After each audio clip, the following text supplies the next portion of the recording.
Hi friends, Madurai northern outer ring ரோடோட 2வது பகுதி இது. ஸோ இந்த செக்மெண்ட்டில் நம்ம வகுத்து மலை, அதாவது அனிமல் ஓவர் பாஸ் இருக்குல்ல, ஸோ அங்கேருந்து பெரியார் கால்வாய் உடால கிராஸ் ஆகும். ஸோ அந்த பகுதி வரைக்கும் நம்ம ட்ராவல் பண்ண போகிறோம். இந்த ஸ்ட்ரெச்சு மொத்தமாக 3.5 கிலோமீட்டர்ஸு. இந்த பகுதியிலையும் பார்த்திங்கன்னா கம்ப்ளீட்டாக தார் ரோடு போட்டாங்க. பால வேலைகள்லாம் எதுவுமே பெண்டிங் கிடையாது. எண்டார் இடத்துல, அதாவது பெரியார் கால்வாய் இருக்குல்ல, ஸோ அந்த பாலம் அதுவும் கம்ப்ளீட் ஆகிடுச்சு. பட் அதர் சைடு மணல் போடாமல் வச்சுருக்குறாங்க. மற்றபடி இந்த ஸ்ட்ரெச் ஃபுல்லாக கம்ப்ளீட்டடு.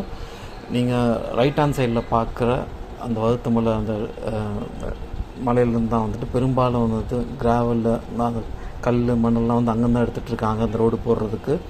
அது போல் ரோடோட லெஃப்ட் ஹேண்ட் சைடு, அதாவது நார்தன் சைடு பார்த்திங்கன்னா அங்குள்ள வில்லேஜஸ் கீழக்கரை, குட்டிமேக்கன்பட்டி, ஸோ இதெல்லாம் அங்கே தான் இருக்குது. ஸோ அந்த குட்டிமேக்கன்பட்டியில் தான் உங்களுக்கு அலங்காநல்லூர் ஜல்லிக்கட்டு ஸ்டேடியம் இப்போ ரீசெண்டாக கட்டியிருக்காங்க. ஆனால் இந்த ரோட்லேருந்து ஸ்டேடியத்துக்கு ஆக்சஸ் கிடையாது.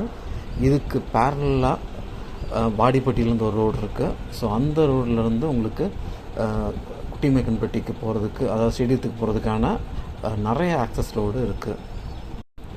அந்த ரோடு எல்லாமே இப்போ நம்ம போயிட்டுருக்கிற இந்த அவுட்டர் ரிங் ரோடு இருக்குல்ல, இதுக்கு கீழே அந்த ரோட்ஸ் போகும்.